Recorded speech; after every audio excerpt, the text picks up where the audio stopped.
దేవుని ప్రశస్త నామానికి మహిమ కలుగును గాక. మన ప్రభువు ప్రియరక్షకుడైన యేసు ప్రభుల వారు మనలను మన కుటుంబాలను సంరక్షించి కాపాడి ఈ శుక్రవారం సాయంకాలం మరొకసారి ఆయన సన్నిధిలో కూడుకొని ఆయనను స్తుతించి గణపరిచి ఆయన వాక్యాన్ని ధ్యానించే భాగ్యాన్ని మనకి ఇచ్చినందుకై మొదటిగా తండ్రి అయిన దేవుని కృతజ్ఞతాస్తుతులు చెల్లిస్తున్నాను.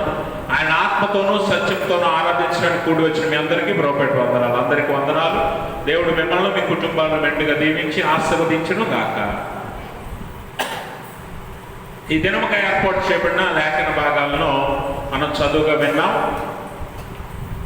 పాత నిబంధన నుంచి లేవియా కాండము 26వ అధ్యాయము 9 నుంచి 13 వరకు ఉన్న లేఖన భాగాన్ని మనం చదువుకున్నాం. ఈ లేఖన భాగంలో దేవుడు ఇశ్రాయేలీలతో మాట్లాడుతూ వారితో వారి మధ్య నివాసం చేయాలని దేవుడు ఆశపడుతున్నట్లుగా మనం గమనించాలి. అంటే వారికి ఒక వాగ్దానాన్ని ఇస్తూ ఉన్నాడు దేవుడు. ఏమనంటే 12వ వచనం అంటాడు, నేను మీ మధ్య నడిచెదను, మీకు దేవుడనై యుందును, మీరు నాకు ప్రజలై యుందురు. గమనించండి ప్రభునందు ప్రియమైన స్నేహితులారా, దేవుడు మొదటి నుంచి మానవుని సృష్టించింది మొదలు నేటి వరకు ఎప్పటి వరకు దేవుడు మనుషులతో ఉండాలనే ఆశ కలిగి ఉన్నాడు. మనుషులతో ఉంటూనే ఉన్నాడు.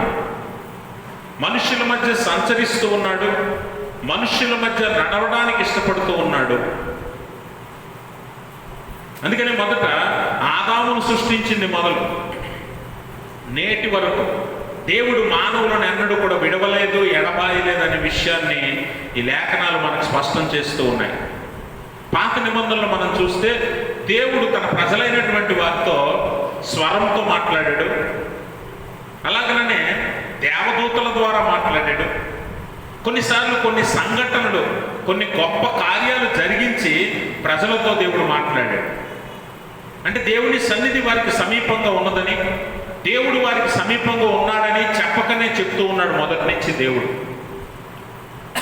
అందుకనే పాత నిబంధనలో ఇశ్రాయేలీయులకు అవసరమైనప్పుడు, అనగా వారు దాస్యంలో ఉన్నప్పుడు దేవుడు వారికి వాగ్దానం ఇచ్చాడు. ఏమనంటే, నా దక్షిణ హస్త బాహుబలము చేత నేను మిమ్మల్ని దాస్యములో నుండి స్వతంత్రంలోనికి నడిపిస్తానని చెప్పి ఐగుప్తులో నుంచి బయటికి రప్పించిన తర్వాత దేవుడు వారిని విడిచిపెట్టాడా?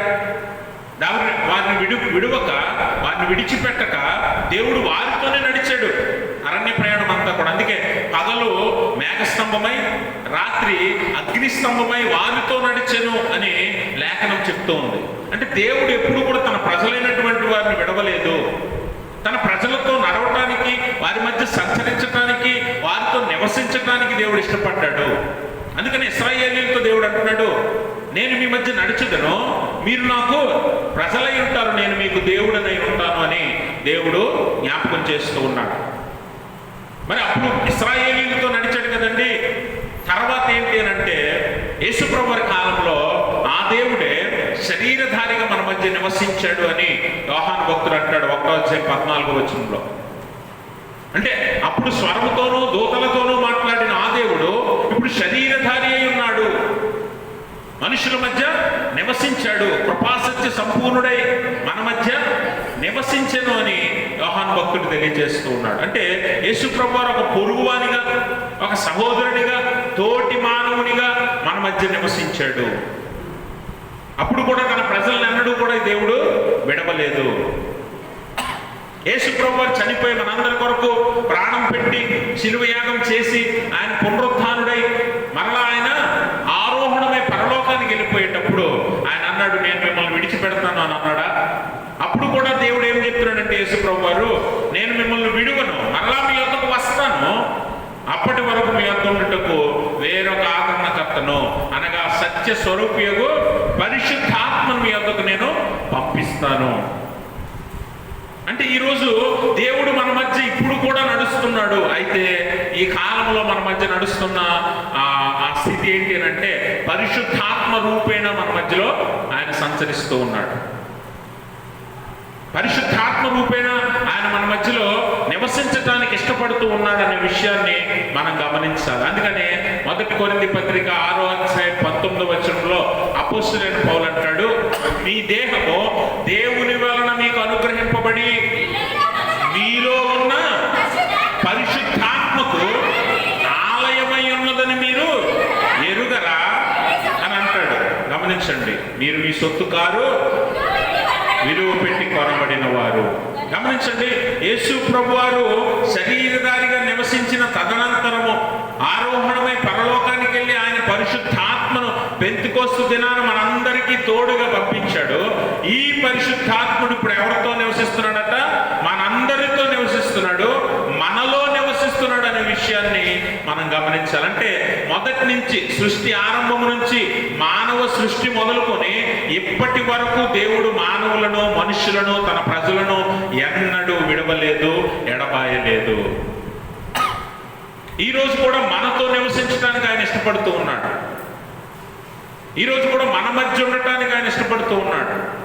అందుకని యేసు ప్రభువు అంటాడు మత్తయి సువార్త 18వ అధ్యాయం 20వ వచనంలో, ఏలయనగా ఇద్దరు ముగ్గురు నా నామమున ఎక్కడ కూడి ఉందురో ఎవరి మధ్య?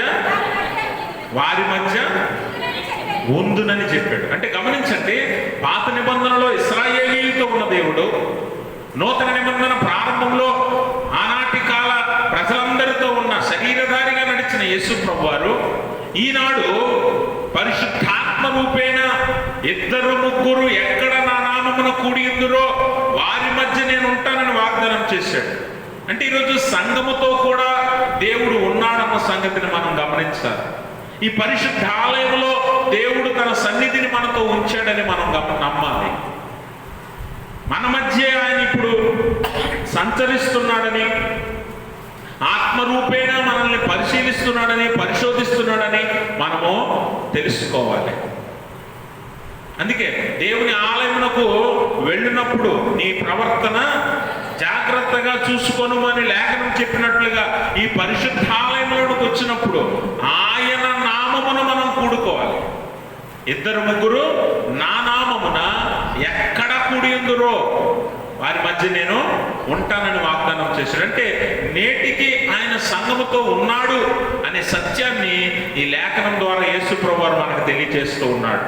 అంటే ఈ రోజుకి మనతో ఉన్నాడు. ఆయన ఎన్నడూ మనల్ని విడవలేదు, ఎడబాయలేదు. ఇప్పుడు దేవుని సన్నిధి మనతో ఉన్నట్టే మన చుట్టూ కూడా అపవాది శక్తులు, అలాగే అపవాది దురాత్మల సమూహము మన చుట్టూ ఉంటది. ఈ రెండు మన మీద ప్రభావం చూపిస్తాయి. దేవుడు మనతో ఉన్నట్టే మన మధ్య మనతో కూడా అపవాది శక్తులన్నీ కూడా, దురాత్మల సమూహము కూడా మన మధ్య సంచరిస్తూ ఉంటుంది. అపవాది మనల్ని దేవుని నుంచి దూరం చేయటానికి, లోకంలోనికి తీసుకెళ్ళటానికి అపవాది ప్రయత్నాలు అపవాది చేస్తూ ఉంటాడు. అందుకనే ఇప్పుడు మనం గమనించవలసిన సత్యం ఏంటంటే, ఇశ్రాయేలీయులతో అంటున్నాడు, నేను మీ మధ్య నడుస్తాను, నేను మిమ్మల్ని విడువను, ఎడబాయను. ఇశ్రాయేలును కాపాడువాడు కునుకడు, నిద్రపోడు. ఎందుకు ఈ మాటలు దేవుడు సెలవిస్తున్నాడంటే, ఎందుకు ఈ మాటలు ప్రజలతో దేవుడు చెప్తున్నాడంటే, ఒకవేళ దేవుడు మనల్ని విడిచిపెట్టేస్తే, దేవుడు మన మధ్య మనకు తోడుగా ఉండకపోతే ఖచ్చితంగా అపవాది మనల్ని అపహరించుకుపోతాడు, ఖచ్చితంగా అపవాది మనల్ని ఎత్తుకొని పోతాడు, ఖచ్చితంగా అపవాది మనల్ని నాశనం చేస్తాడు. అందుకనే దేవుడు ఆ సత్యాన్ని ఎరిగి ఉన్నాడు కనుక మనల్ని ఎన్నడూ కూడా విడిచిపెట్టడు, మనతో ఉండటానికి ఇష్టపడుతూ ఉన్నాడు. అయితే మనం ఏం చేయాలట? ఆయన నామమున మనం కూడుకోవాలి, ఆయన నామమున మనం కూడుకోవాలి. అందుకనే సంఘముగా కూడుట మానొద్దు అంటాడు అపోస్తలుడైన పౌలు హెబ్రీ పత్రికలో. సంఘముగా కూడుట మానొద్దు. ఒకవేళ సంఘములోనే కాకుండా దేవుడు నీ కుటుంబంలో, నీ గృహంలో కూడా ఉండాలి అని అంటే కుటుంబముగా కూడుకో. ఇద్దరు ముగ్గురు అన్నాడు కదా, కుటుంబంలో ఇద్దరు ముగ్గురు ఉంటారా? ఇద్దరు ముగ్గురు కూడుకుంటే దేవుడు మీ మధ్య, మీ గృహంలో మీతో ఉంటాడు అన్న సత్యాన్ని మనం ఇక్కడ తెలుసుకోవాలి. మరి ఇద్దరు ముగ్గురు అన్నాడు కదండి, నేను ఒక్కదాన్నే ఉంటే, నేను ఒక్కడనే ఉంటే నాతో ఉంటాడా అనే సందేహం కూడా వస్తుంది కొంతమంది. నువ్వు ఒక్కడమే ఉంటే నీలో ఉంటాడని అపోస్తలుడైన పౌలు అంటున్నాడు కదా. మీ దేహము దేవుని వల్ల మీకు అనుగ్రహింపబడి మీలో ఉన్న పరిశుద్ధాత్మకు మీరు ఏమై ఉన్నారు? ఆలయమై ఉన్నారని మీరు ఎరుగురా? కాబట్టి మీలో ఉంటాడు, మీతో ఉంటాడు. నువ్వు ఒంటరిగా ఉంటే మీలో ఉంటాడు, ఇద్దరు ముగ్గురుగా నువ్వు కూడుకుంటే మీతో ఉంటాడు, సమాజంగా కూడుకుంటే మన మధ్య నివసిస్తాడు, మన మధ్య సంచరిస్తాడు, ఎప్పుడు కూడా నిన్ను విడిచిపెట్టడు. అలాంటి దేవుని వాగ్దానాన్ని విశ్వాసిగా మనం పొందుకున్నప్పుడు, దేవుడు నిజంగా మన మధ్యలో సంచరిస్తున్నట్లయితే కొన్ని లక్షణాలను, కొన్ని మార్పులను మనం చూస్తాం. కొన్ని లక్షణాలను, కొన్ని మార్పులను మనం చూస్తాం. అవి కనిపిస్తే దేవుడు మన మధ్య ఉన్నట్టే, దేవుడు మనతో ఉన్నట్టే, దేవుడు మనతో నడుస్తున్నట్టే. అవి లేవనుకోండి, మనతో దేవుడు లేడు, దేవునితో మనం కూడా లేవు. ఒకవేళ ఈ లక్షణాలు నీలో కనిపించకపోతే, ఈ లక్షణాలు మనలో లేకపోతే దేవుడు మనతో లేనట్టే, మనము దేవునితో నడవలేనట్టే. మొట్టమొదటిగా దేవుడు మనతో నడిస్తే, దేవుడు మన మధ్య సంచరిస్తే, మనము కూడా దేవుడితో ఉన్నట్టయితే మొట్టమొదటి లక్షణం ఏంటో తెలుసా? మనము ఆత్మలో ఉజ్జీవింప చేయబడతాం. ఆత్మలో ఉజ్జీవింప చేయబడతాం అంటే ఆత్మలో మంట పుడుతుంది, ఆత్మలో మండింప చేయబడతాం. ఆత్మీయంగా ఎదగాలనే ఆశ మనలో కలుగుతుంది. వాస్తవానికి ఆత్మకు శరీరానికి క్వైట్ ఆపోజిట్ రెండు కూడా. ఆత్మ చేయమంటే శరీరం వద్దంటది, ఆత్మ వద్దంటే శరీరం చేయమంటది. ఈ రెండు వ్యతిరేకంగా ఉంటాయి ఎప్పుడు కూడా. అయితే ఇప్పుడు దేవుడు మన మధ్య ఉంటే, దేవుడు మనతో సంచరిస్తుంటే మనకు మొట్టమొదటి కలిగేది ఏంటంట? ఆత్మలో ఉజ్జీవం. యేసుప్రభు వారి శిష్యులు అంత బలమైన పరిచయం చేయటానికి, దేవుని కొరకు బ్రతకటానికి, అవసరమైతే దేవుని కొరకు ప్రాణం పెట్టడానికి సిద్ధపడ్డారంటే వారు శారీరకంగా జీవించలేదు, వారు ఆత్మలో ఉజ్జీవము కలిగి బ్రతికినట్లుగా మనం చూడాలి. అందుకే లోకాసువార్త 24వ అధ్యాయము 15వ వచనంలో శిష్యులు మాట్లాడుకుంటుండగా వారితో వచ్చి యేసు ప్రభు వారు ఏం చేశాడంట? వారు సంభాషించుచు ఆలోచించుకొనుచుండగా యేసు తానే దగ్గరకు వచ్చి ఏం చేశాడండి? వారితో కూడా నడిచాడు, వారితో కూడా నడిచాడు, వారితో ఉన్నాడు, వారి మధ్య ఉన్నాడు. అలా ఉన్నప్పుడు వారికి దేవుడు ఏం చేశాడట? తన వాక్యాన్ని బోధించాడు. 32వ వచనం చదవండి, అదే అధ్యాయం. అప్పుడు వారు ఆయన త్రోవలో మనతో మాట్లాడుచు లేఖనములను మనకు బోధించుచున్నప్పుడు మన హృదయం మనలో మండుచుండలేదా? చాలండి. శిష్యులు ఏమనుకుంటున్నారండి? యేసుప్రభు వారు మనతో ఉండి బోధించిన ఈ సమయంలో ఆయన మనకు లేఖనాలను బోధించుచున్నప్పుడు మన హృదయంలో ఏం పుట్టిందట? మంట పుట్టింది. ఆత్మ ఉజ్జీవింప చేయబడింది. నిద్రపోతున్న ఆత్మను దేవుని వాక్యము లేపింది, మేల్కొల్పింది అన్న విషయాన్ని ఇక్కడ శిష్యులు మాట్లాడుకుంటూ ఉన్నారు. ఎందుకంటే చాలాసార్లు ఆత్మను మనం ఓడింపజేస్తాం, మనమే ఓడించేస్తాం ఆత్మనే. శారీరకంగా మనం జీవించడానికి ఆత్మను మనము నిర్జీవం చేయడానికి ప్రయత్నం చేస్తాం, ఆత్మను మనము నిలకడగా ఉంచడానికి ప్రయత్నం చేస్తాం, ఆత్మ మనల్ని నడిపించడానికి అవకాశం ఇవ్వం. అందుకే చాలాసార్లు శారీరకంగా మనము జీవించడానికి ఇష్టపడతాం. కానీ ఎప్పుడైతే దేవుడు మనతో ఉంటాడో, దేవుడు మనతో నడుస్తాడో, దేవుడు మనకు బోధిస్తాడో, దేవుడు మన ఆత్మలో మంటను పుట్టిస్తాడు, మన ఆత్మను ఉజ్జీవింప చేస్తాడు. అలా ఉజ్జీవింప చేయడం వల్ల ఏంటి లాభం అనంటే ఆత్మానుసారమైన ఆలోచనలు కలుగుతాయి, ఆత్మానుసారమైన జీవితాన్ని జీవించడానికి ఇష్టపడతాం, శారీరకంగా కాదు. అందుకని అపోస్తలుడు పౌలు ఏమంటాడంటే, నేను సమస్తం పెంటగా ఎంచాను, ఎందుకోనంటే నేను శారీరకంగా జీవించడానికి ఇష్టపడుతున్నాను, నేను ఆత్మీయంగా జీవించడానికి ఇష్టపడుతున్నాను, దేవుని కొరకు క్రీస్తు కొరకు బ్రతకాలని ఆశపడుతూ ఉన్నాను. అందుకే కీర్తనకారుడు కూడా అంటాడు, నీవు నాకుండగా లోకంలోనిది ఏది కూడా నాకు అక్కర్లేదు. అంటే దేవుడు మనతో ఉంటే మనం ఆత్మీయంగా ఆలోచించడం ప్రారంభిస్తాం. శారీరక ఆలోచనలు కానీ శారీరక అవసరతలు కానీ మనం పట్టించుకోం. దేవుని కొరకు, దేవుని విషయాలు, దేవుని వాక్యాన్ని మనం ఆలోచించడానికి ఇష్టపడతాం. అలాగ జీవించాలనే ఆశ కలిగి, ఆసక్తి కలిగి మనం ముందుకెళ్తాం. అందుకే ఆత్మలో ఉజ్జీవం కావాలి, రివైవల్. ఉజ్జీవం దేంట్లో కావాలంట? ఆత్మలో కావాలి. ఈరోజు చాలా మంది ఆరాధనలు చేస్తుంటాం కదా, ఆరాధనలు చేసేటప్పుడు కొన్ని ఆరాధనలు మనం చూస్తే ఆరాధనలు చాలా ఉజ్జీవంగా జరుగుతున్నట్టు అనిపిస్తుంది. చాలా ఉజ్జీవంగా గంతులు వేస్తూ, కేకలు వేస్తూ, ఎగురుతూ ఆరాధనలు చేస్తుంటారు చాలా మంది. ఈ ఆరాధనలన్నీ ఆత్మీయంగా జరుగుతున్నాయా, శారీరకంగా జరుగుతున్నాయా అని తెలుసుకోవాలంటే ఆరాధన అయ్యేంత వరకే ఎగురుతారు, గంతులు వేస్తారు. ఆ ఉత్సాహం, ఆనందం, సంతోషం ఆరాధన అయిపోయి కూడా ఉండాలి. అది ఆత్మీయ ఆరాధన అంటే.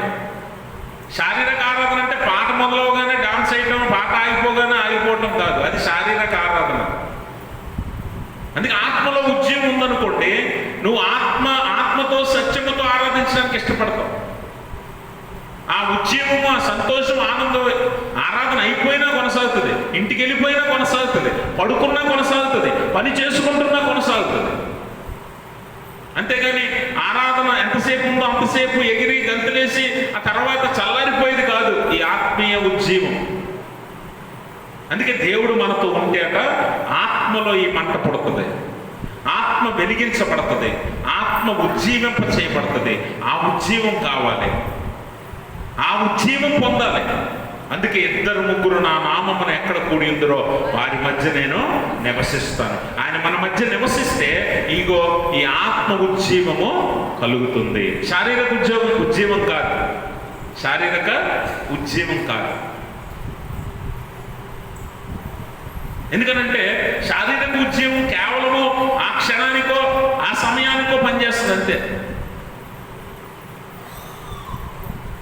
కనుక ఆత్మీయ ఉజ్జీవం మనకు కావాలి. కనుక ఆయన మన మధ్య నివసించడానికి, లోకంలోనికి, మన మధ్యలోనికి వస్తానని వాగ్దానం చేశాడు. నేను మీకు దేవుడినై యుందును, మీరు నాకు ప్రజలై యుందురు. ప్రజలు ఏం చేయాలి? దేవుణ్ణి ఘనపరచాలి, హెచ్చించాలి, మహిమపరచాలి. అలా చెయ్యాలనంటే దేవుడు యేసుప్రభు వారు సమరయ స్థితితో అంటాడు, ఆయన ఆరాధించేవారు ఆత్మతో సత్యంతో మాత్రమే ఆరాధించాలి, శరీరంతో కాదు. దేవుడు ఏం చెప్పాడు? శరీరంతో కాదు, ఆత్మతో సత్యంతో ఆరాధించండి. శరీరంతో ఏం చేయమన్నాడు? మరి శరీరంతో ఆయన మహిమపరచండి అన్నాడు. ఆరాధించడం కాదు, మహిమపరచండి. మహిమపరచాలంటే మనం చేతులతో, కాళ్ళతో, శరీరంతో ఏం చేయగలుగుతామో ఆ పనులు దేవునికి మహిమను తెచ్చేలా చేయాలి. శరీరంతో ఆరాధించాలంటే ఆత్మతో సత్యంతోనే ఆరాధించాలి.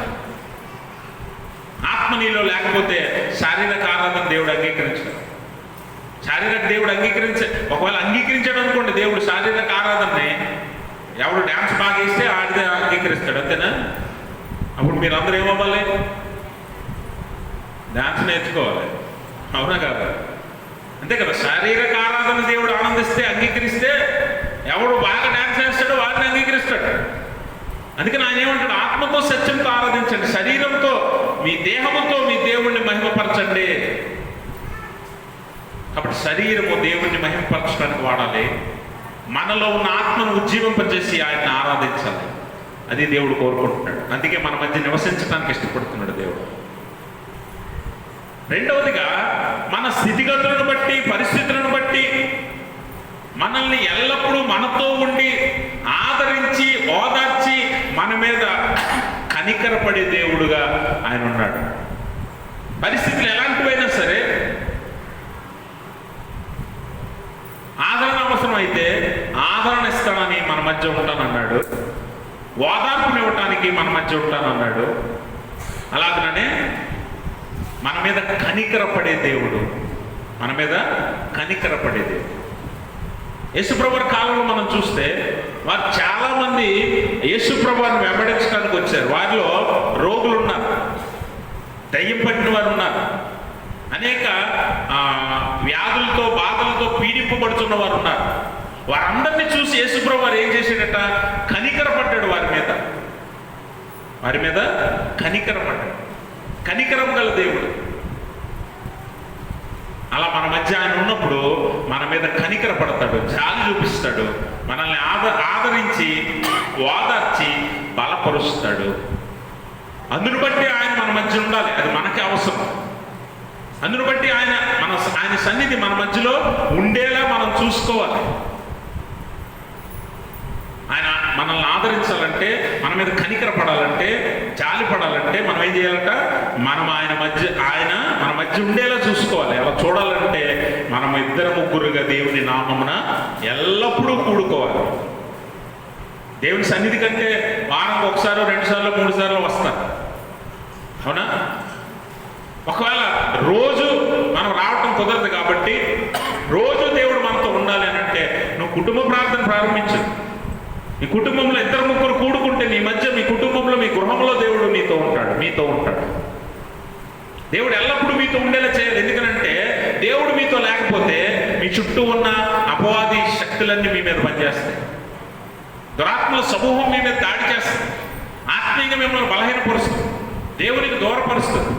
అలా జరగకూడదు కాబట్టి దేవుడు అంటున్నాడు, నేను మీ మధ్య నడుస్తాను, నేను మీ మధ్య నడిచేదను, నేను మీకు దేవుడనే ఉంటాను, మీరు నాకు ప్రజలై ఉంటారు. ఒక రాజ్యాన్ని 2 రాజులు పరిపాలిస్తారా? చెప్పండి అమ్మా. ఒక రాజ్యాన్ని 2 రాజులు పరిపాలిస్తారా? ఒక రాష్ట్రాన్ని 2 ముఖ్యమంత్రులు పరిపాలిస్తారా? ఒకరే ఉంటారు. ఇప్పుడు దేవుడు ఏమంటున్నాడు?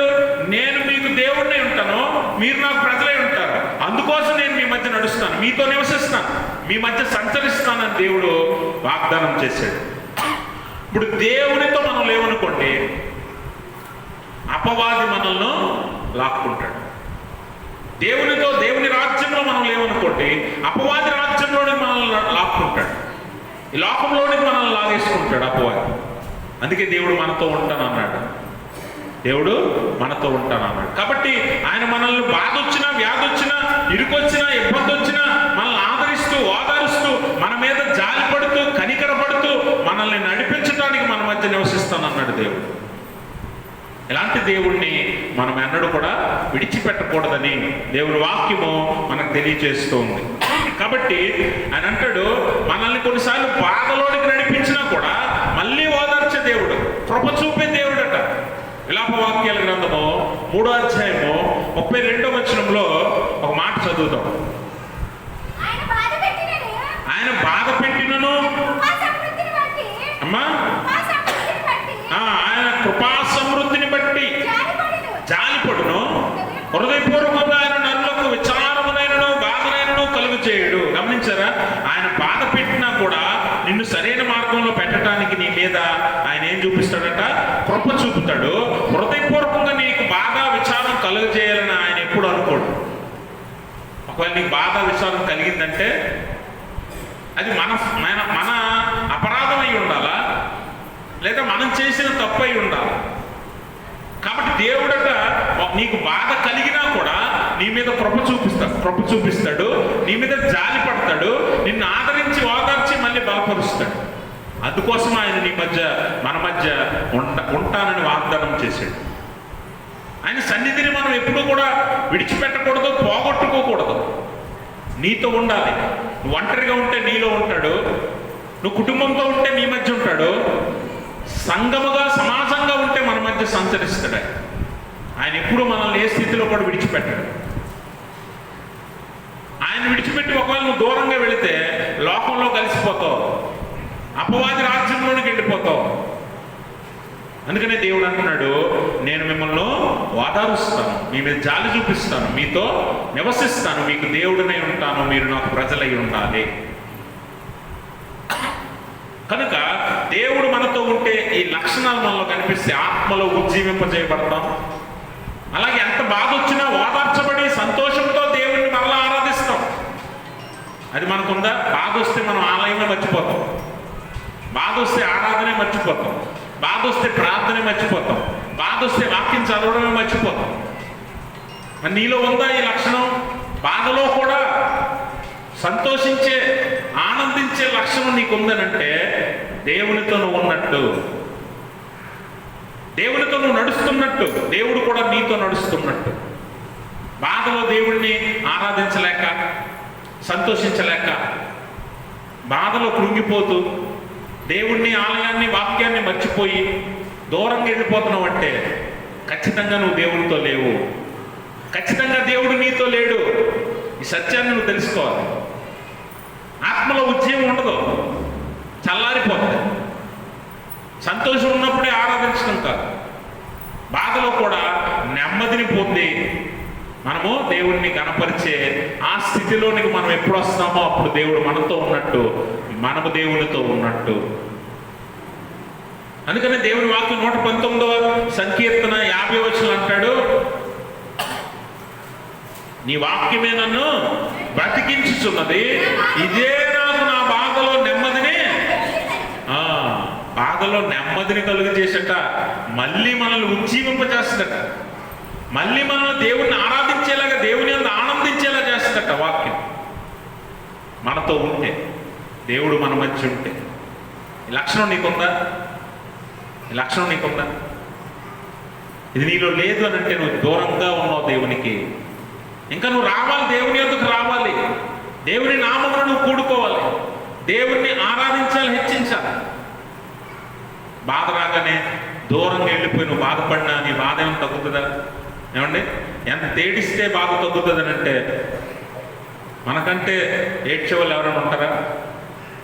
ఏమంటే అలాగైతే ఆడవాళ్ళకి బాధలే ఉండవు, ఉంటాయా? ఏడ్చే వాళ్ళకి బాధ ఉండదు అని అంటే ఆడవాళ్ళకి ఉండదు బాధ అసలు. ఎందుకంటే గట్టిగా గాగేస్తే వంటలు వచ్చేది కన్నీళ్ళే ఆడవాళ్ళకి. అలా ఏడ్చారనుకోండి అసలు మీకు బాధలే ఉండవు. అంటే బాధపడినంత మాత్రాన, కన్నీరు కార్చినంత మాత్రాన నీ బాధలు తక్కువ కనుక ఈ సత్యాన్ని తెలుసుకొని తగ్గించే ఔషధం ఎక్కడుందో అక్కడికి రావాలి. దేవుడు ఏమంటున్నాడు? నీ వాక్యమే నన్ను బ్రతికిస్తుంది, ఇదే నాకు నా బాధలలో నెమ్మదినిస్తుంది అని కీర్తనకారుడు తెలియజేసింది. మరి నువ్వు దేవుని వాక్యాన్ని, దేవుడిని వదిలేసి ఎక్కడికో వెళ్ళిపోయి ఇంట్లో కూర్చొని, ఒక గదిలో కూర్చొని, ఒక మూల కూర్చొని ఏడ్చినంత మాత్రం నీ బాధ ఏమైనా తగ్గుతుందా? పోతుందా? పోనే పోదు, రెండింతలు అవుతుంది. కాబట్టి గమనించండి, నువ్వు దేవునితో ఉన్నావు లేవు అన్న రెండు కారణాలు నేను ఆలోచన చేసుకుంటే, ఉన్నావు అని అనుకుంటే నువ్వు బాధలో కూడా దేవుని అందు ఆనందించడం నేర్చుకుంటావు. దేవుని వాక్యాన్ని బట్టి నెమ్మదిని పొందుతావు, ఆదరించబడతావు, ఓదార్చబడతావు. ఒక దేవుడికి దూరంగా ఉన్నావు అనుకోండి, నీ బాధ అంతకంతకు పెరుగుతుంది తప్ప, నువ్వు ఎంతమందికి చెప్పుకున్నా ఆ బాధ పెరుగుతుంది తప్ప తగ్గడే తగ్గదు. దేవునికి దూరం అయిపోతావు.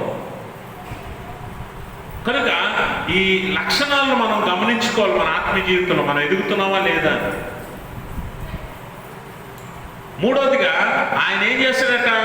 రక్షణ యొక్క శక్తిని మనకు కనపరుస్తాడు. రక్షణ యొక్క శక్తిని మనకు కనపరుస్తాడు. ఆ రక్షణ యొక్క శక్తి ఎలా ఉంటుందట?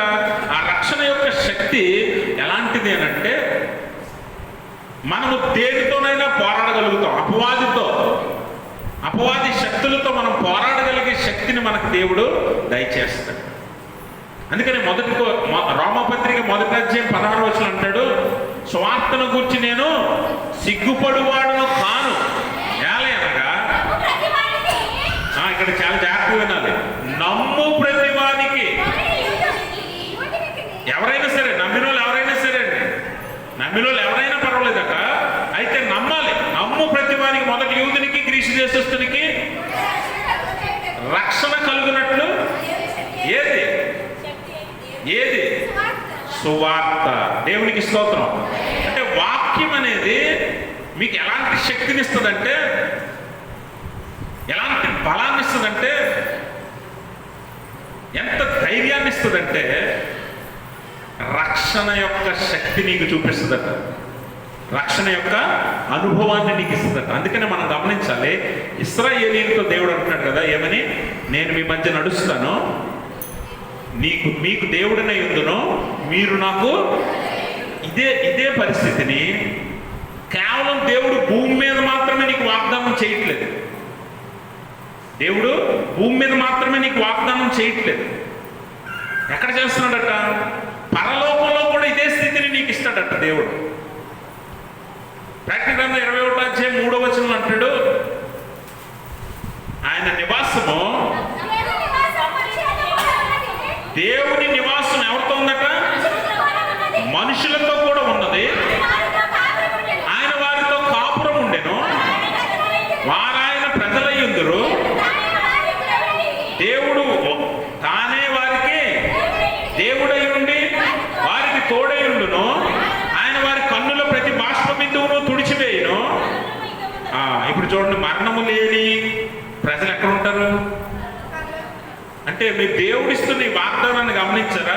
భూమి మీద కూడా నీతో ఉంటానన్నాడు, మిమ్మల్ని పరలోకంలో కూడా ఆయన ప్రజలుగా ఉంచుకుంటానన్నాడు. ఇప్పుడు చెప్పండి, మీరు ఆయన రాజ్యంలో ఎక్కడే ఉండకపోతే పరలోకంలో ఉంటారంటారు? మీరు ఉంటారంటారా? ఏమండి, ఎక్కడే మనం గంటసేపు కూర్చోలేము ఆయన సన్నిధిలో. ఆయన రాజ్యముగా మనం ఉండలేకపోతే ఇక్కడ, అందుకే అన్నాడు నమ్ము ప్రతివానికి. నమ్మడం అంటే ఏంటి? ఆయన మీద పూర్తిగా ఆధారపడటం, ఆయనతో ఉండటం, ఆయనతో నడవటం. యేసుప్రభువుని నమ్ముతున్నావు అంటే, నమ్ముతున్నానండి. ఆదివారం చర్చికొచ్చావంటే, రాలేదండి. ఈరోజు ప్రార్థన చేసుకున్నావా అంటే, లేదండి మర్చిపోయానండి. ఇది కాదు నమ్మటం అంటే. నమ్మటం అంటే ఎలాగట? ఆయన మీద సంపూర్ణంగా ఆధారపడిపోవటం, ఆయనతో పూర్తిగా మమేకం అవ్వటం. అందుకనే అపోస్తలుడు పౌలు అంటాడు, మీరు క్రీస్తు శరీరంలో అవయవాలై ఉన్నారు. ఏమంటే మీ చెయ్యి, కాలు, చేతులు, కళ్ళు, ముక్కు, నోరు, జ్ఞానేంద్రియాలు, సర్వేంద్రియాలు అన్నీ పనిచేస్తున్నాయా? అంటే కొంతమందికి వయసును బట్టో లేకపోతే శారీరక వైకల్యాన్ని బట్టో పని చేయకపోవచ్చు, కానీ మామూలుగా మీకు అన్నీ పుట్టినప్పుడు ఎలాగున్నాయి, ఇప్పుడు అలాగే ఉన్నాయా? ఉన్నాయా? లేవా? కాలు పోయిందా, చేయిపోయిందా? అన్నీ ఉన్నాయి కదా. పుట్టినప్పుడు ఎలా ఉన్నారో అలాగే ఉన్నారు కదా ఇప్పుడు కూడా. సడన్గా నీ చెయ్యి నీతో మాట్లాడుతూ, ఈరోజు నేను పని చేయను, నాకేం పని చెప్పదు అన్నది అనుకోండి, ఏం చేస్తారు? ఏం చేస్తారు? ఒక పని మీద వెళ్తున్నారు, మధ్యలో నీ రెండు కాళ్ళు నీతో అంటున్నాయి, ఏమనంటే ఇక మేము నడవలేము, ఈ రోజు మమ్మల్ని వదిలే అన్నాయి అనుకోండి రెండు కాళ్ళు. ఏం చేస్తావు? ఏం చేస్తావు? దేనికుంటే వెళ్ళిపోవడమే, అంతేనా? అందుకనే దేవుని విశ్వాసులైనటువంటి మనల్నట దేవుడు తన శరీరముతో పోల్చాడు. ఆ శరీరానికి అవయవాలైన మనమట అనుదినము శరీరముతో కలిసి ఉండాలి, పని చేయాలి. అవునా? అవునా కాదండి? చర్చికి వెళ్తున్నాం కాబట్టి చాలా మందికి సెంటిమెంట్ ఉంటుంది కదా, కుడి చేయి మంచిది, ఎడమ చేయి మంచిది కాదు. ఈ సెంటిమెంట్ ఉంటుందా? ఉండదా? ఉంటుందా? ఉండదా?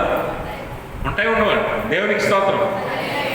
కుడి చేయి మంచిది, ఎడమ చేయి మంచిది కాదనే సెంటిమెంట్ ఉంది కదా మీకు కూడా. మానరు కదా మీరు ఎంత చెప్పినా. అవునా? చర్చికి వెళ్తున్నాం కాబట్టి ఎడమ చేయి అవసరం లేదని ఎక్కడికి తీసేసుకొని ఇంట్లో పెట్టి వస్తారా? వస్తారా? ఒక కాలు, ఎడం కాలు వేయకూడదు లోపలికి, అది కూడా ఉంది కదా. గుమ్మంలోకి అడుగు పెట్టేటప్పుడు ఎడంకాలు వేయకూడదు. కొంతమంది వేయరు, కాలు లేని వాళ్ళ కుంటల్లో ముందుకు కుడికాలు వేసుకుని ముందుకు వస్తుంటారు. ఇవన్నీ ఏంటి? మూఢనమ్మకాలు. సరే, అవి పక్కన పెట్టండి. కుడికాలు మంచిది కాబట్టి కుడికాలు వేసుకొని వస్తావా చర్చికి? ఎడంకాలు ఇంటి దగ్గర వదిలేసి వస్తావా? శరీరంలో అన్ని అవయవాలు సక్రమంగా పనిచేయాలా, పనిచేస్తేనే నీకు సంతోషం, ఆనందం. ఇప్పుడు విశ్వాసులుగా మనందరినీ దేవుడు ఏమంటున్నాడు? మీరు సంఘములో అనగా క్రీస్తు శరీరంలో అవయవాలై ఉన్నారు. అన్ని శరీరంతో అంటిపెట్టుకుని ఉండాలి ఎప్పుడు కూడా. మరి దేవునికి దూరంగా వెళ్ళిపోతే ఏమవుతుందండి? ఏమవుతుంది చెప్పండి? ఇప్పుడు ఆయన చేతికి 5 వేళ్ళు ఉన్నాయి, 5 వేళ్ళు కదులుతున్నాయా? ఎందుకు కదులుతున్నాయి? శరీరంతో ఉన్నాయి కాబట్టి. ఈ వేలు ఇక్కడ తెగొట్టుకొని కింద పడేస్తే కదులుతుందా? కొంతసేపు కదలొచ్చు, తర్వాత ఇంకా కదలదు. అంటే సజీవంగా ఉన్నంత వరకే కదలిక, నిర్జీవం అయిపోతే అందులో కదలిక ఉండదు. అందుకే దేవునికి దూరంగా వెళ్ళిపోతే ఆత్మలో నువ్వు నిర్జీవం అయిపోతావు. కాబట్టి రక్షణ శక్తి ఎలా ఉంటుందట, ఎక్కడే కాదట, నిన్ను పరలోకంలో కూడా దేవునితో ఉంచుతుంది. ఆ వాగ్దానం దేవుడు నీకు ఇస్తున్నాడు. అందుకే ఇక్కడ నువ్వు ఆయనతో ఉంటే, ఆయన నీ మధ్యలో ఉండనిస్తే, ఆయన నామమును నువ్వు కూడుకుంటే ఖచ్చితంగా ఇదే స్థితిని దేవుడు పరలోకంలో కూడా నీకు ఇస్తానని వాగ్దానం చేస్తున్నాడు. అందుకే అక్కడ మరణం ఉండదు, ఏడుపు ఉండదు, దుఃఖం ఉండదు, చీకటి ఉండదు. అన్నిటికంటే ముఖ్యంగా ఆయనతో పాటు నువ్వు సదాకాలం జీవిస్తావు. ఈ వాగ్దానాన్ని దేవుడు ఇస్తున్నాడు. ఎక్కడ నువ్వు ఆయనను ఆహ్వానించాలి, ఎక్కడ ఆయనతో నువ్వు నివసించాలి, ఆయన ప్రజలుగా నువ్వు ఉండాలి, ఆయన ఎందుకు నమ్మిక ఉంచాలి, విశ్వాసం ఉంచాలి. ఆయన నామమును నువ్వు కూడుకోవడం నేర్చుకోవాలి. ఆయన నామమున కూడుకోవడం నేర్చుకోవాలి. అందుకే దేవుని సన్నిధిలో గడపటం, కుటుంబ ప్రార్థనలో గడపటం, వ్యక్తిగత ప్రార్థనలో గడపటం, వాక్యం చదవటం, ఇవన్నీ కూడా నీకు వ్యక్తిగతంగా అలవాటు అవ్వాలి. ఆత్మలో ఉద్యమం అంటే ఇదే. అది లేదంటే ఇవేవి ఉండవు. ఇవేవి లేవంటే నువ్వు దేవునితో లేనట్టే, దేవునితో లేనట్టే. అందుకే ఆ రక్షణ అనుభవాన్ని నువ్వు పొందాలి. అందుకే పౌలు అంటాడు, అపోస్తలుడైన పౌలు, నేను సువార్తను గురించి అసలు సిగ్గు పడను, ఎందుకంటే నమ్ము ప్రతివానికి అది దేవుని శక్తి. రక్షణ కలుగునట్లు అది దేవుని శక్తి, దేవుని శక్తి. ఎందుకంటే మొదటి కొరింథీ పత్రికలో 1వ అధ్యాయం 18వ వచనంలో అదే పౌలు అంటాడు, సిలువను గురించిన వార్త నశించుచున్న వారికి వెర్రితనము, కానీ రక్షింపబడుచున్న మనకు దేవుని శక్తి. ఆ శక్తి ఎలా ఉంటుందంటే, ఆ విజయ గర్వం ఎలా ఉంటుందంటే, 2వ రాకడలో యేసు ప్రభువారు మధ్యాకాశానికి వచ్చినప్పుడు, సంఘాన్ని పైకెత్తినప్పుడు, ఎత్తబడే సంఘంలో నువ్వు ఉన్నప్పుడు, అప్పుడు నీకు ఆ సంతోషం, ఆనందం ఎలా ఉంటుందో తెలుస్తుంది. ఆ శక్తి ఎలాంటిదో తెలుస్తుంది. ఆ శక్తిని దేవుడు నీకును అనుగ్రహిస్తానంటున్నాడు. ఆ రక్షణ శక్తి నువ్వు కూడా అనుభవించాలంటే ఆయన నామమును నువ్వు కూడుకోవాలి, ఆయనతో నువ్వు నడవాలి, ఆయన మన మధ్య ఉండేలాగా చూసుకోవాలి. ఆయన మన మధ్యకు ఎప్పుడు వస్తాడట, ఎవడైనా నా స్వరం విని తలుపు తెరిచిన ఎడల వానితో నేను, నాతో వాడు కలిసి భోజనం చేయుదము అని దేవుడు చెప్పాడు కదా. మన జీవితాల్లోనికి, మన కుటుంబంలోనికి, సమాజంగా మన సంఘములోనికి ఆయన ఆహ్వానించాలి, ఆయన్ను ఆహ్వానించాలి. ఆ రీతిగా మనం ఆరాధన చేయాలి ఆయన. అందుకనే నూతన సంఘ సాంప్రదాయంలో మనము ఆరాధన చేసేటప్పుడు ఇన్వొకేషన్ అంటాం. ఇన్వొకేషన్ అంటే దేవుని సన్నిధిని ఆహ్వానించుట, మన మధ్యలోనికి రమ్మని ఆరాధన ద్వారా ఆహ్వానించుట.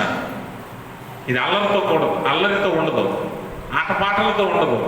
హృదయపూర్వకంగా ఆత్మతో దేవుణ్ణి మనం ఆహ్వానించాం దేవుని సన్నిధి. అప్పుడు ఆయన మన మధ్య నివసిస్తాడు, సంచరిస్తాడు, మనతో ఉంటాడు.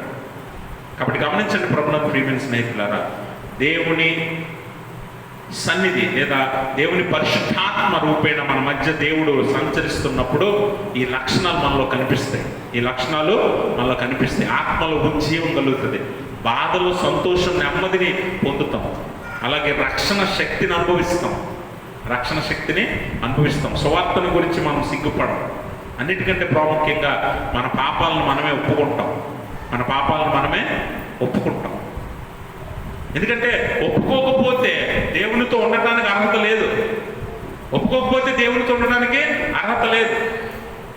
చూడండి, 1వ యోహాను పత్రిక 1వ అధ్యాయం 9వ వచనంలో మనం ఒక మాట చదువుదాం.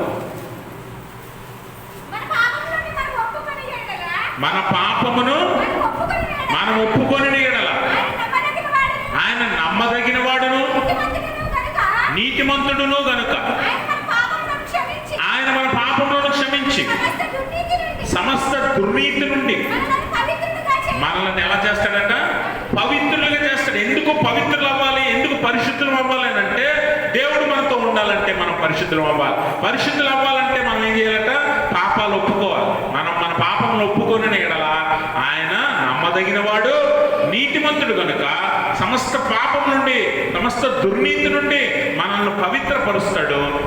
పవిత్రులు, పరిశుద్ధులే దేవునితో ఉండడానికి అర్హులు. అందుకే లేవికాండం 19వ అధ్యాయం 2వ వచనం అంటాడు, నేను పరిశుద్ధుడిని కనుక మీరును పరిశుద్ధులై ఉండండి. The lord your God is Holi. నేను మీ దేవుడైన యెహోవాను, నేను పరిశుద్ధుడిని, మీరు కూడా పరిశుద్ధులై ఉండాలి. అప్పుడే దేవుడు మన మధ్య సంచరించడానికి ఇష్టపడతాడు. అప్పుడే దేవుడు మనతో ఉండడానికి ఇష్టపడతాడు. అప్పుడే దేవుడు మన దేవుడుగా ఉండడానికి ఇష్టపడతాడు. పరిశుద్ధులతోనే ఆయనకు సహవాసం. పరిశుద్ధుల మధ్య ఆయన ఉండడానికి ఇష్టపడతాడు. మనం అపొస్తలుల విశ్వాసనామాలు ఒప్పుకుంటాం కదా, పరిశుద్ధుల సహవాసం. సంఘం అంటే ఏంటి? పరిశుద్ధుల సహవాసం. పరిశుద్ధులు అంటే అందరూ పరిశుద్ధులు కాదు, పరిశుద్ధులుగా మార్చబడడానికి ఇక్కడికి వస్తారు. ఇక్కడికి వచ్చాక పరిశుద్ధులు అవ్వాలి, పరిశుద్ధులుగా మారాలి. సంఘం అంటే అదే. It is a hospital for sinners.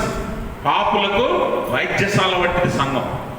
వాక్యం అనే ఔషధం చేత మనము పరిశుద్ధులుగా మార్చబడతాం. సమస్త దుర్నీతి నుంచి పవిత్రులుగా మార్చబడతాం. అయితే మన పాపాలను ఇక్కడ ఒప్పుకోవాలి, ఆయన సన్నిధిలో ఒప్పుకోవాలి, ఆయన ఎదుట ఒప్పుకోవాలి. పరిశుద్ధాత్మ మన మధ్య సంచరిస్తున్నాడు అన్నాం కదా. దేవుడు మన మధ్య సంచరిస్తున్నాడు, పరిశుద్ధాత్మ రూపేణ మన మధ్య సంచరిస్తున్నాడు. పరిశుద్ధాత్మ చేసే పనుల్లో ఒక పని ఏంటి తెలుసా? మన పాపములను ఒప్పింపజేస్తాడు. మన పాపములను ఒప్పింపజేస్తాడు. ఇప్పుడు మీ పక్కన ఉన్నోళ్ళు ఉన్నారనుకోండి, మీ పక్కన కూర్చున్నారు ఎవరు ఉన్నారో వాళ్ళని చూడండి ఒకసారి. చూసి వాళ్ళ పాపాలను మీరు ఎత్తి చూపించారనుకోండి, ఏమే నీ పాపం ఇది, నువ్వు అర్జెంటుగా ఒప్పుకో అని అన్నారు అనుకోండి, ఊరుకుంటారా? అప్పుడు వాళ్ళు నీ పక్క తిరిగి నువ్వు చేసావులే మామూలు పనులు అని నీ పాపాలు ఎత్తి చూపిస్తారు.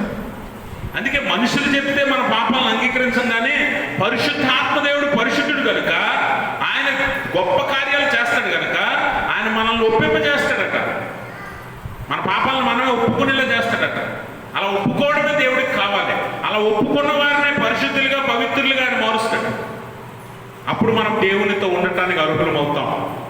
అప్పుడు దేవుడు మన మధ్య నివసించడానికి, మన మధ్య నడవటానికి, మన మధ్య సంచరించడానికి ఆయన ఇష్టపడతాడు. కాబట్టి మన పాపాలను మనం ఒప్పుకోవాలి. దేవుని వాక్యం అంటుంది కదా, అతిక్రమంలో దాచిపెట్టువాడు వర్ధిల్లడు, వాటిని ఒప్పుకొని విడిచిపెట్టువాడు ధన్యుడు. వాటిని ఒప్పుకొని విడిచిపెట్టువాడు ధన్యుడు. అటువాడు పరిశుద్ధుడు అవుతాడు. వానితో దేవుడు నడుస్తాడు, వానితో దేవుడు సంచరిస్తాడు. కాబట్టి గమనించాలి, మనము మన పాపములను ఒప్పింప చేస్తాడని పరిశుద్ధాత్ముడు. అంటే ఈ దేవుడు మనతో ఉన్నాడన్న అని చెప్పడానికి లక్షణాలు ఇవి.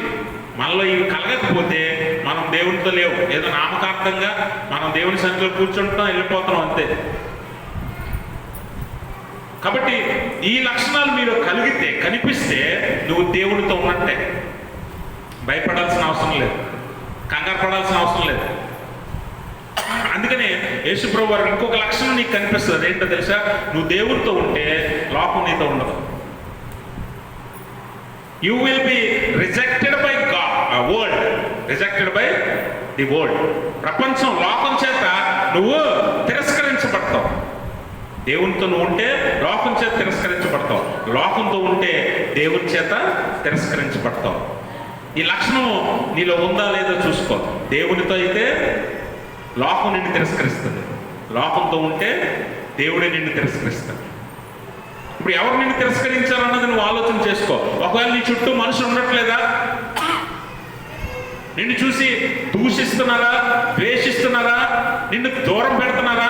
అయితే నువ్వు దేవునితో ఉన్నట్టే, గుర్తుపెట్టుకో. ఆత్మీయంగా ఎదుగుతున్నావు, ప్రార్థనా జీవితం మొదలు పెట్టావు, వాక్యానుసారంగా జీవించడానికి సిద్ధపడ్డావు. అలాంటి సమయంలో మనుషులు నీకు దూరం అయిపోతున్నారంటే నువ్వు కరెక్ట్గా నిజమైన జీవితాన్ని జీవిస్తున్నావు.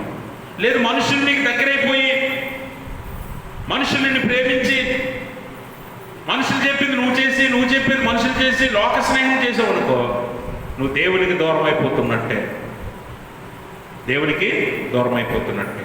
అందుకనే లోకము నుండి ద్వేషించినప్పుడు మీరు భయపడొద్దని యేసుప్రభు వారు అంటాడు. ఎందుకంటే మీకంటే ముందు నన్ను ద్వేషించింది లోకం, కానీ మీరు భయపడొద్దు, లోకాన్ని నేను జయించాను, మీరు కూడా జయిస్తారు. యోహాను సువార్తలో 15:18 యేసుప్రభు వారు అంటాడు, లోకము మిమ్మల్ని ద్వేషించిన ఎడల మీకంటే ముందుగా నన్ను ద్వేషించినని మీరు ఎరుగుదురు. మీరు లోక సంబంధులైన ఎడల లోకము తన వారిని స్నేహించును,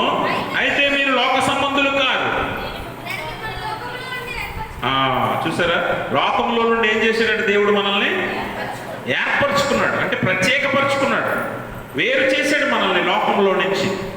కాబట్టి లోకము మిమ్మల్ని ద్వేషిస్తే మీకంటే ముందుగా నన్ను ద్వేషించిందని గుర్తుపెట్టుకో. ఈరోజు నిజం మాట్లాడేవాడు లోకానికి నచ్చడు కదా, నిజం మాట్లాడేవాడు లోకానికి నచ్చడు, యథార్థంగా బ్రతికేవాడు లోకానికి నచ్చడు. మాట మాట చాతుర్యం, వాక్ చాతుర్యము, అలాగే మోసపుచ్చే గుణం కలిగిన వాడు లోకంలో కొనియాడబడతాడు. గుర్తుపెట్టుకోండి, 10 మందిని మోసం చేసి బతికేవాడు తెలివైన వాడు లోకంలో, 10 మందిని ఆకర్షించుకునేవాడు గొప్పవాడు లోకంలో. అందుకే పౌలు అంటే నేను మీ మధ్యకు వాక్ చాతుర్యంతో రాలేదు, మాట చాతుర్యంతో రాలే, మిమ్మల్ని ఆకర్షించుకునే శక్తి నా దగ్గర లేదు. దేవుడు నాకు ఏ మాట ఇచ్చాడో ఆ మాట నేను బోధిస్తున్నాను అంతే. నా దగ్గర వాక్ చాతుర్యం లేదు. కొంతమంది మాటలకు ఆకర్షితులు అయిపోతాం, వాళ్ళ మాటలకి వారి చుట్టూ తిరగాలనిపిస్తుంది, వారు చెప్పేది వినాలనిపిస్తుంది, వారి వెంట ఉండాలనిపిస్తుంది కదా. అందుకని యేసుప్రభువు అంటున్నాడు, లోకం నన్ను ద్వేషించింది, ఎందుకో తెలుసా? తప్పును తప్పు అని చెప్పినందుకు, వారు చేస్తున్నది తప్పు అని చెప్పినందుకు యేసుప్రభువుని ద్వేషించింది లోకం. వారి ఆచారాలు తప్పని, వారి సాంప్రదాయాలు తప్పని చెప్పినందుకు దేవుణ్ణి యేసుప్రభువుని ద్వేషించింది లోకం. ఈరోజు విశ్వాసంలో దేవునితో నువ్వు బ్రతుకుతుంటే నిన్ను కూడా ద్వేషిస్తుంది, భయపడద్దు. లోకము నేను జయించాను కనుక మీరు కూడా జయిస్తారు, మీరు కూడా జయిస్తారు లోకాన్ని.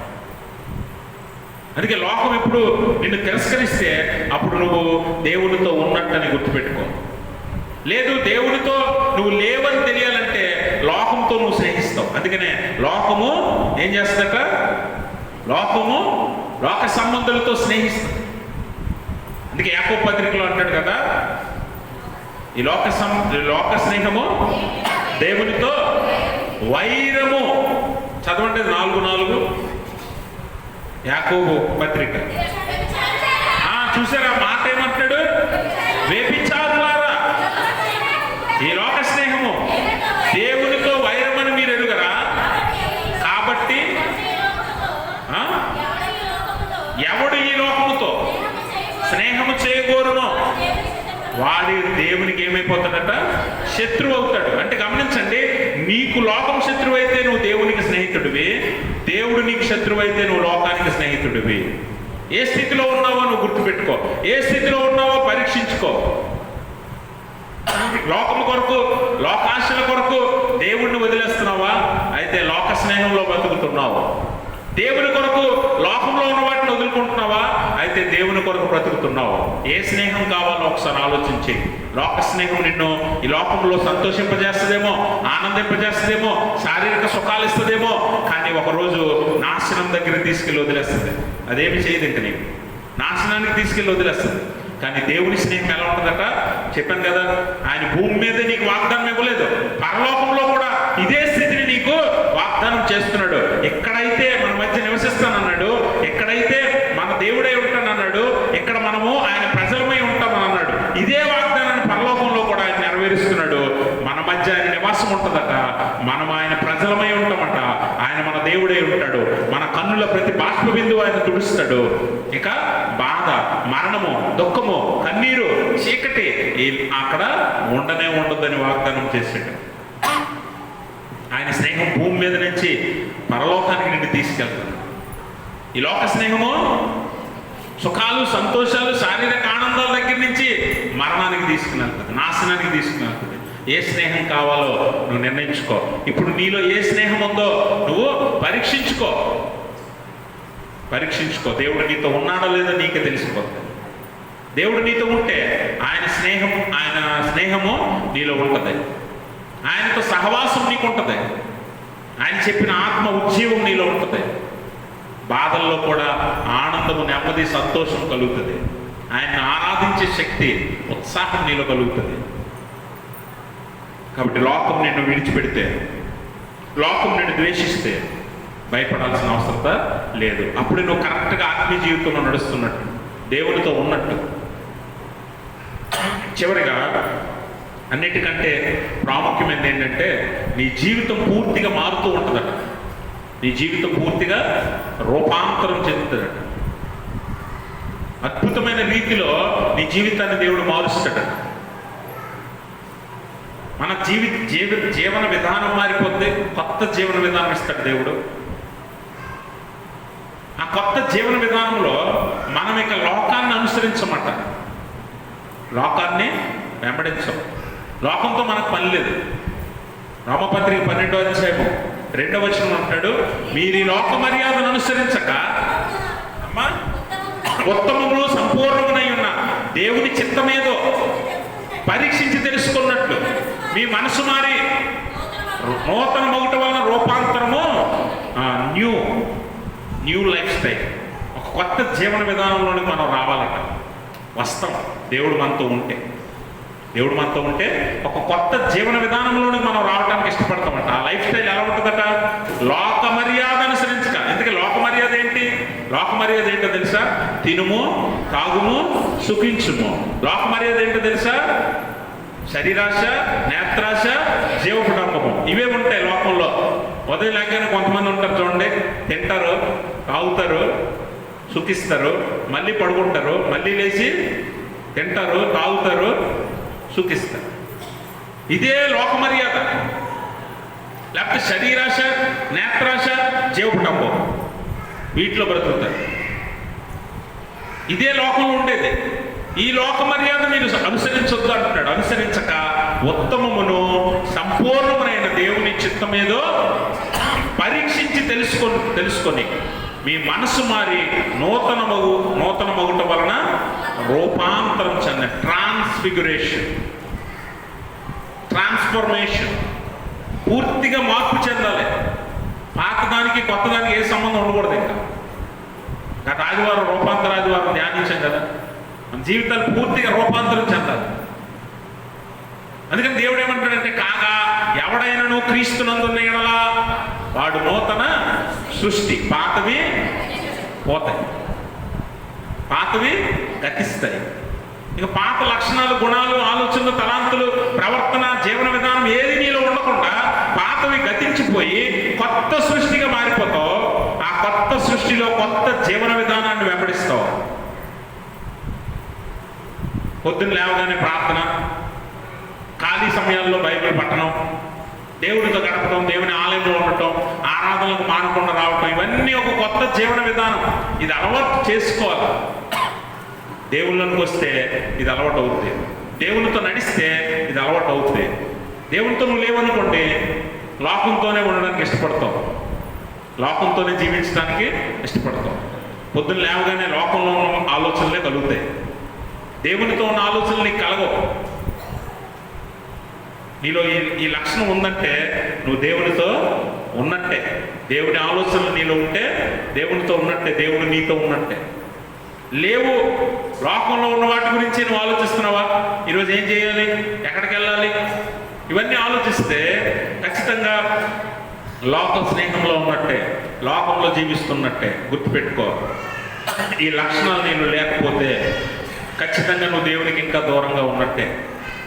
కాబట్టి దేవుని యొద్దకు వచ్చి ఆయన సహవాసంలో చేరి ఆయన ప్రజలుగా నువ్వు ఉన్నట్లయితే, ఆయన నామంలో నువ్వు కూడుకున్నట్లయితే నీ ఆత్మలో ఉజ్జీవాన్ని కలుగజేస్తాడు, ఆత్మానుసారంగా నువ్వు జీవించేలా చేస్తాడు. నీ దుఃఖము, కన్నీరు, బాధ, వేదనలో నీకు ఓదార్పును, నెమ్మదిని కలుగజేసి సంతోషాన్ని ఇస్తాడు. నీ పాపాలను, అతిక్రమాలను ఒప్పుకొని రక్షణ శక్తిని నీకు చూపించి రక్షణ అనుభవంలో నేను నడిపిస్తాడు. లోకమంతా నిన్ను విడిచినా ఆయన నిన్ను విడిపడు. మనుషులందరూ నిన్ను తిరస్కరించినా, నిన్ను దూరం పెట్టినా, ఎవరి వద్ద నుంచి నీకు సహాయం అందకపోయినా నీ పక్షంగా ఆయన ఉంటాడు. ఆయన ఒక్కడుంటే చాలు, ఆయన ఒక్కడుంటే చాలు. అన్నిటికంటే మించి నీ కొత్త జీవన విధానంలో నువ్వు వస్తావు. కొత్త ఆలోచనలు, తలాంతులు, కొత్త క్రియలు నువ్వు మొదలు పెడతావు. అవి దేవునికి మహిమను తెచ్చేలా ఉంటాయి. అటువంటి రూపాంతరం చెందిన నూతన సృష్టిగా ఉన్నటువంటి కొత్త జీవితాన్ని మనం పొందాలంటే ఆయన మన మధ్య నివసించాలి.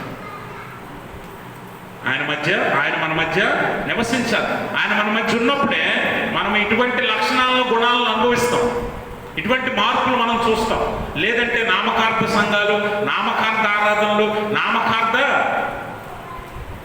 వాక్య సందేశాల్లాగానే మిగిలిపోతాయి అన్నీ.